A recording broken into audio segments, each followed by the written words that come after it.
Hello friends, after 4 year I am back. और मैं आपको जैसे मैंने 4 साल पहले भी कुछ वीडियोस डाले थे जो रिलेटेड टू आईटीआर फाइलिंग से रिलेटेड था। टैक्स ऑडिट कैसे होता है, टैक्स ऑडिट कैसे फाइल कर किया जा सकता है, उस पर डाला था।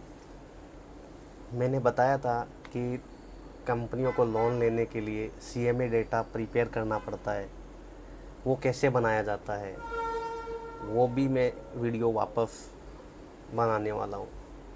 दूसरा, सीएमए डेटा के अंदर काफ़ी रेशियोज होते हैं, वो कितना रेशियो के ऊपर बेस्ड होता है आपका लोन क्राइटेरिया, कितना सैंक्शन होने वाला है, कितने टर्नओवर को कंसीडर किया जाता है, कितना परसेंटेज टर्नओवर को कंसीडर किया जाता है, प्रमोटर का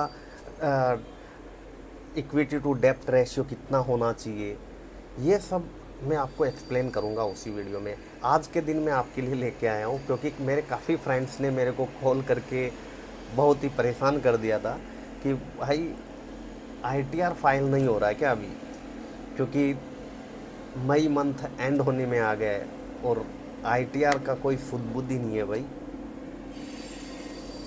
इनकम टैक्स डिपार्टमेंट कर क्या रहा है, और रियल में इनकम टैक्स डिपार्टमेंट में ने 25 मई तक कोई इन्फॉर्मेशन नहीं दिया कि डिले कर रहे हैं, क्या रीज़न है, क्योंकि ये तो सबको पता है वो अपग्रेड कर रहे होंगे, वो कुछ आईटीआर के अंदर कुछ नया एडिशन कर रहे होंगे जिसके कारण उनको डिले हो रहा है। लेकिन एक फॉर्मली नोटिफिकेशन आना चाहिए था, तो सबसे पहले नोटिफिकेशन आया 27 मई को। 27 मई को नोटिफिकेशन आता है और उसमें बोला जाता है कि आप ना घबराओ मत, डियर टैक्स पेयर, आपका टैक्स भी लेंगे, आपको रिटर्न भी फाइल करवाएंगे, लेकिन थोड़ा सा वेट करवाएंगे, आपको थोड़ा सा एक्सटेंड टाइम देंगे क्योंकि हम लोगों ने आपका थोड़ा सा टाइम ज़्यादा ले लिया है। हम लोगों ने आपको आईटीआर अवेलेबल कराने में थोड़ा टाइम ज़्यादा ले लिया है। तो नॉर्मली इंडिविजुअल और एचयूएफ जिनका टैक्स ऑडिट नहीं है, जिनका ऑडिट नहीं होता है, उनके लिए लास्ट डेट होता है 31 जुलाई। तो डिपार्टमेंट ने बोला कि आप 31 जुलाई की जगह ना आपका ड्यू डेट 15 मई रखो।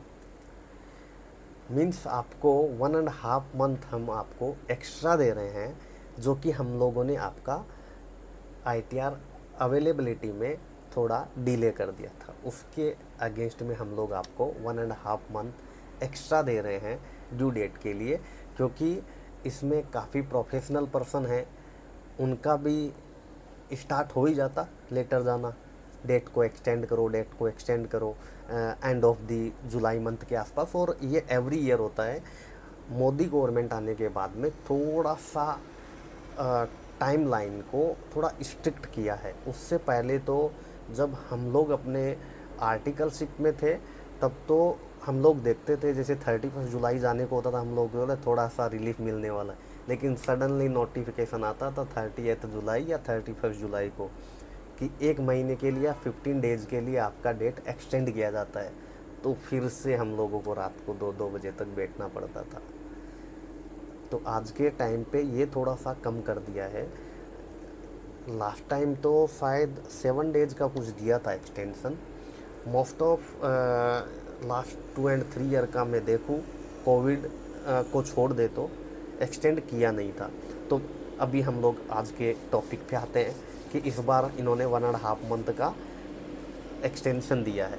उसके बाद में 27 को ये आया और 29 को इन्होंने बोल दिया कि अब आपके लिए आईटीआर अवेलेबल है, आप मज़े से आपका टैक्स भरो, आपका आईटीआर भरो और खूब एंजॉय करो और कंट्री को डेवलप करने में अपना कंट्रीब्यूट करो, क्योंकि टैक्स पेयर के पैसे से ही कंट्री में सारे डेवलपमेंट के काम होते हैं। तो मैं भी आपसे रिक्वेस्ट करूँगा कि यदि आपका टैक्स पे करना आता है या आप उस क्राइटेरिया में हो, बेसिक एग्जम्पशन लिमिट से आपका ज़्यादा हो रहा है इनकम, तो आपको आईटीआर भरना चाहिए।